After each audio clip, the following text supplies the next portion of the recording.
Salam, hər vaxtınız xeyir. Bugün kiber təhlükəsizlik dərslərimizin ikinci dərsindəyik.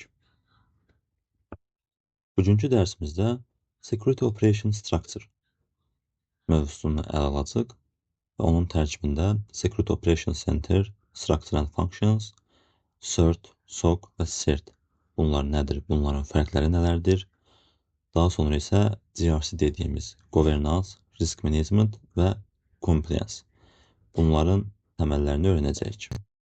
İlk öncə Security Operation Center, yəni SOC nədir? SOC bir qurumda 7/24 şəkildə kiber insidentləri incələyən, izləyən, təsbit etməyə çalışan və cavab verən bir qurumdur. Bunların öz daxilində təbii bölünmələri var və hər bir təbəqə ayrı bir məsuliyyəti, ayrı bir işi var. Gəlin indi bu SOC-un daxilində dediyim bu təbəqələrə baxaq və hansı təbəqə hansı iş görür, bunlara nəzərdən keçirək. İlk öncə birinci səviyyə işçilər, bunlar ümumi sistemi izləyir və olan insidentləri qruplaşdırır. Daha kritik olan insidentləri isə bir üst səviyyəyə, yəni ikinci səviyyəyə göndərirlər. İkinci səviyyə işçilər isə başa düşə biləcəyiniz kimi daha dərin bir araşdırma edirlər. Onlar birinci səviyyədən aldıqları bu təhdidləri daha dərin incələyirlər və onları analiz edirlər. Üçüncü səviyyə işçiləri isə artıq daha irəli səviyyə işçilərdir və daha irəli səviyyə işlərlə məşğul olurlar. Məsələn, malware analiz, ümumiyyətlə daha dərin bir analiz aparırlar və həmin bu insidentə cavab verməyə çalışırlar. Həmçinin burada digital forenzik dediyimiz, yəni rəqəmsal kriminalistika hissəsi də yer alır. Olmuş bir insidenti araşdırırlar, bunun səbəbin, nədən qaynaqlandığını və kim tərəfindən olduğunu araşdırırlar. Və son olaraq ən yüksək səviyyə SOC menecerdir, hansı ki bunu artıq biz lider deyə bilərik. Öyrəndiyimiz kimi bir neçə ayrı qrup komanda oldu.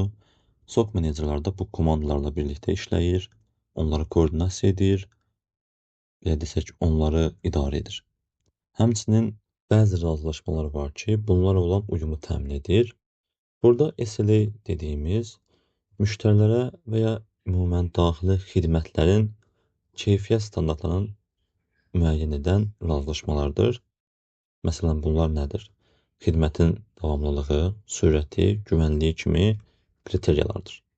Və bir də support team var, hansı ki bu komandanın daxilində IT işçilər ümumən, compliance, yəni uyumluluq dediyimiz bu işçilər və threat intelligence işçiləri yer alır və onlar da öz növbəsində öz sahələrinə uyğun olaraq Security Operation Center-ə dəstək verirlər. Bəs bu mərkəzin əsas funksiyaları hansılardır?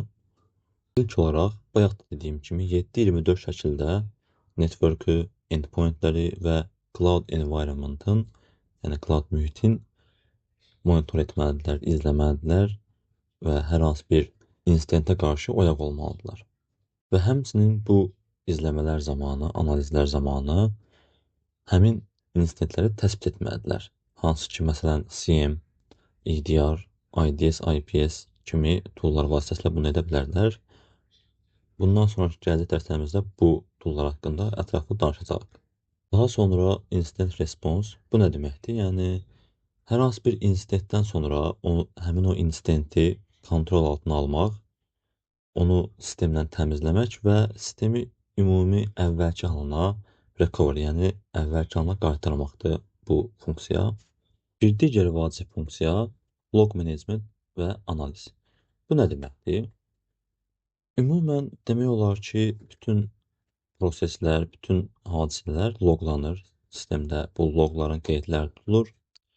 Və tutaq ki, gecə saat 2-dən 4-ə qədər, desək, filan IP adresindən sistemə dayanmadan bir giriş istəyi gəlib. Daha sonra firewall analizlərinə baxanda, loglarına baxanda görürük ki, burada da müəyyən portlar skan olunub, onlara qoşulmağa cəhdlər olunub. Daha sonra sistemdə olan fayllara giriş cəhdləri olunub və ondan sonra da, məsələn, databazada müəyyən icazəsiz SQL sorğuları loqlanıb. Bütün bu Loqları bir araya gətirib analiz etdikdə buradan görünür ki, bu əslində bəlkə də bir hücumçu tərəfindən, bir xaççı tərəfindən olunub və bütün bunlar birlikdə bir ümumi hücumun bir parçasıdır ayrı-ayrılıqda. Bunları təsbit etmək, vaxtında və tez bir şəkildə təsbit etmək hücumun qarşısını almaq üçün, həmçinin onun zərərlərini azaltmaq üçün çox vacibdir. Daha sonra bir digər funksiya da təhdid kəşfiyyatıdır. Bu nə deməkdir? Hər hansı bir təhdid baş vermədən həmin o təhdidi kəşf etmək və onun önləmini daha əvvəlcədən almaqdır. Məsələn, bu necə olur? Şirkət daxilində bu işçilər bir çox təhdid kəşfiyyatı xidmətlərinə abunə ola bilər. Məsələn, MISP ya da IBM-in bu xidmətləri var. Bunlara abunə olub buradan xəbərlər ala bilər və ya özləri araşdırmalarla məsələn görə bilərlər ki, yeni bir məsələn ransomware hücumu ortaya çıxıb və bu hücumçular, bunu edən hücumçular şirkətlərə 2025-də bank konfiqurasiyaları tutalım. Belə bir Word faylı göndərir.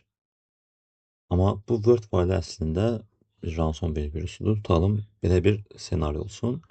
Bunu öncədən bilən artıq bu işçilər onun qabağını almaq üçün mail serverlərində bu filtr edirlər ki, belə bir fayl olduqda bunu filtrlə spam at. Ya da həmin bu hücumu edən, məsələn, hücumçuların IP adresləri və ya domain adresləri nədirsə, bunları firewallda filtrləyərək bunlardan gələn hər hansı mesajı artıq qəbul etmirlər və beləcə hücum olmamış ondan müdafiə edirlər özlərini. Yəni buradan da başa düşə bilərsiniz ki, əslində çox vacib bir funksiyadır, çox vacib bir işdir. Və son olaraq da uyumluluq. Bu uyumluluq nədir? Bu uyumluluq müəyyən qanunlar var ki, ümumi beynəlxalq olan qanunlar. Bunlar yəni dövlət daxil ola bilər, ümumi də beynəlxalq ola bilər. Məsələn, burada GDPR və ya HIPAA. Məsələn, bu qanunlar beynəlxalq qanunlardır. Bu kimi qanunlara uymaq lazımdır. Məsələn, örnək verim, GDPR Avropada, belə desək, ümumiyyətlə şirkətin müştərilərinin məxfiliyini, onların hüquqlarını qoruyan bir qanundur. Bu qanunda belə bir tələb var ki, əgər şirkətdə bir məlumat sızıntısı olubsa, müştərilərin məlumatları sızdırılıbsa, artıq şirkət 72 saat ərzində bunu ən azı artıq 72 saatdan sonra olsa bu cəza kimi sayılır.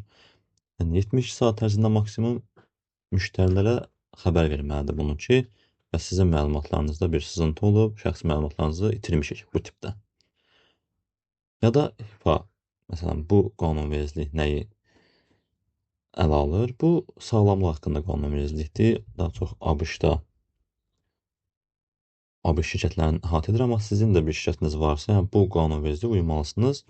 Buradan da başa düşəcəyiniz kimi müştərilərin sağlamlığı haqqında olan məlumatları qorunmasından belə deyim, nəzərdə tutulur bu qanunda. Şirkət daxili bütün kiber insidentlər zamanı, bütün bu təhdidlər zamanı hər zaman bu qanunvericiliyi gözləmək lazımdır. Çünki bunlardan əgər kənara çıxılarsa, bunlara uyulmazsa şirkət daxilində, belə desək, bunların da artıq qanunvericilik qarşısında öz cəzaları və hətta yüksək, belə desək, cərimələri var. Ona görə də bunlara da uymaq vacibdir. İndi isə gəlin CERT, SOC və CERT. Bunlar nədir? Bunların arasındakı fərq nədir? Bunlara baxaq. SOC demək olar artıq öyrəndik nə olduğunu. Bəs CERT nədir? Yəni CERT komandası bunlar nədir? Bu komanda artıq SOC daxilində olan problemlər əgər ciddi olarsa və onlara kömək lazım olarsa, artıq onlar CERT-ə müraciət edir və başa düşə biləcəyiniz kimi CERT də bir şirkət, qurum daxili bir komandadır. CERT, yəni CERT, əslində bunların oxunuşları bir-birinə bir qədər oxşuyur. Bu isə daha ümumi bir quruluşdur, bir ümumi bir qurumdur. Yəni, hətta dövlət səviyyəsində olan bir qurumdur və dövlət daxilindəki ümumiyyətlə bütün qurumların, belə desək, problemlər olduqda, bütün qurumlar daxilindəki bu CERT komandalarında problemlər olduqda, onlar da bu CERT digər, bu ümumi quruma belə yönləndirir və onlardan kömək istəyir. Buna demək olar hər dövlətin öz komandaları olur, ümumi komandaları olur və səhv etmirəmsə ilk belə bir qurum Amerikada, Amerika Birləşmiş Ştatlarında Carnegie Mellon tərəfindən yaradılmışdı. İndi də öz ölkəmizdə Azərbaycanda bu qurum var. cert.gov.az yazaraq baxa bilərsiniz. Və bu cədvəldə də ümumi bu danışdıqlarıma aid demək olar daha belə spesifik hissələr var. Videonu dayandırıb daha ətraflı oxuya bilərsiniz ya şəklini çəkib saxlaya bilərsiniz. Belə ümumi əgər göz gəzdirsək, dediyim kimi bunların skopları search və sock komandalarında daha qurum səviyyəsindədir, quruma özəldir. Amma search komandalarında isə daha ümumidir. Çox 7/24 bir analiz izləmə apararkən search komandaları artıq institdən sonra belə deyim, aktivləşir, orada işə düşür. Search isə belə desək, ümumi bir instant vaxtı ya da ondan sonra bir dəstək göstərir. Həmçinin onların məsələn istifadə etdiyi toollar və s. burada yazmışam hər birini. İstədiyiniz kimi bunları saxlayıb öyrənə bilərsiniz. Və son olaraq GRC nədir? GRC yəni Governance, Risk Management və Compliance. Bu nədir? Bu işçilər belə deyək, nə iş görür? Buna baxaq. Ümumi olaraq GRC bir şirkət daxilindəki informasiya təhlükəsizliyini biznes məqsədləri ilə uzlaşdırmaq, risklərin idarə olunmasını təmin etmək və tənzimləyici tələblərə cavab vermək üçün istifadə olunan inteqrasiya olunmuş bir sistemdir. İndi bu nə deməkdir? Bunun 3 əsas komponenti var və hər biri əslində özünə uyğun, belə desək, funksiyaları, vəzifələri var. İlk öncə governance, yəni idarə etmə, bu nədir? İdarə etmə təşkilatın ümumi strategiya və məqsədlərini müəyyən edən prosesləri əhatə edir. Məsələn, bura nə daxildir? Təşkilati struktur və qərar qəbul etmə proseslərinin təyini, korporativ siyasətlərin və prosedurların yaradılması, məsuliyyətlərin və səlahiyyətlərin aydın bölüşdürülməsi kimi məsuliyyətlər var. Daha sonra risk management nə deməkdir? Bu, təşkilata təsir edə biləcək potensial təhdidləri müəyyən etmək və idarə etmək üçün istifadə olunan proseslərdir. Məsələn, bunun daxilində risklərin müəyyənləşdirilməsi və qiymətləndirilməsi, risk prioritetlərinin təyin edilməsi, bu nə deməkdir? Məsələn, bir şirkəti üçün, belə desək, databazası daha vacibdir. Ora olan SQL hücumları onlar üçün daha böyük risk tələb edir. Amma başqa bir şirkət üçün isə onun databazası çox yoxdur. Əksinə başqa bir hücum növü onlara daha belə təhlükəlidir.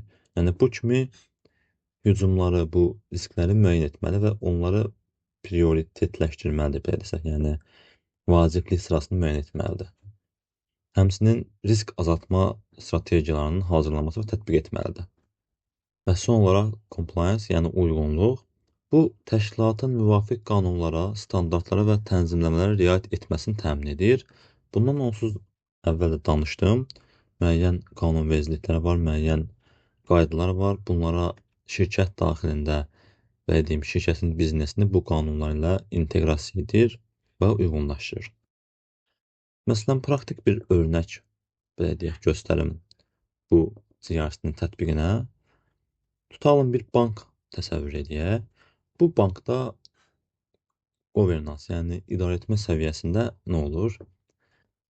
Məsələn, bu işçilər, bu şura, belə desək, kiber təhlükəsizlik strategiyasını müəyyən edir, məlumat təhlükəsizliyi siyasətini hazırlayır və hər departmenti üçün bu məsuliyyətləri müəyyən edir.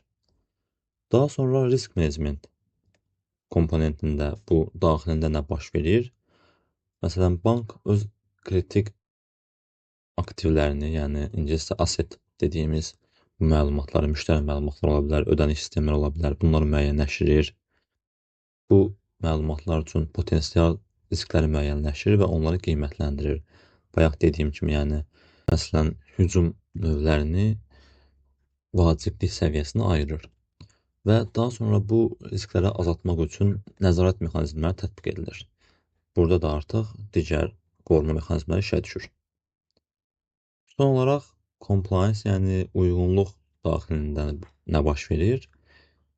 Burada da məsələn bayaq dediyim o GDPR kimi, HIPAA kimi ya da bu kimi ümumən beynəlxalq və ya dövlət daxilində olan qanunlara əməl etmək və bu qanun standartlarının bank siyasətinə yeritmək. Bunları inteqrasiya etməkdən gedir. Müntəzəm olaraq daxili və xarici auditlər keçirilir. Uyğunsuzluqlar aşkar ediləndə bu uyğunsuzluqlar düzəldilir.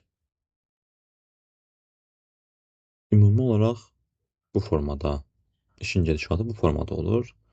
Başa düşə biləcəyiniz kimi, həqiqətən bir qurum üçün GRC komandası bu işlər çox vacib bir yer tutur. Belə, artıq bugünkü dərsimizin sonuna gəldik. Bu dərs üçün xüsusi bir tapşırıq açığa ayırmamışam.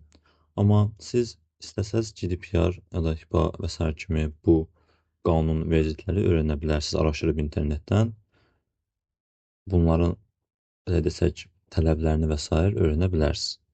İzlədiyiniz üçün təşəkkürlər. Gələn dərslərdə görüşmək ümidi ilə sağ olun.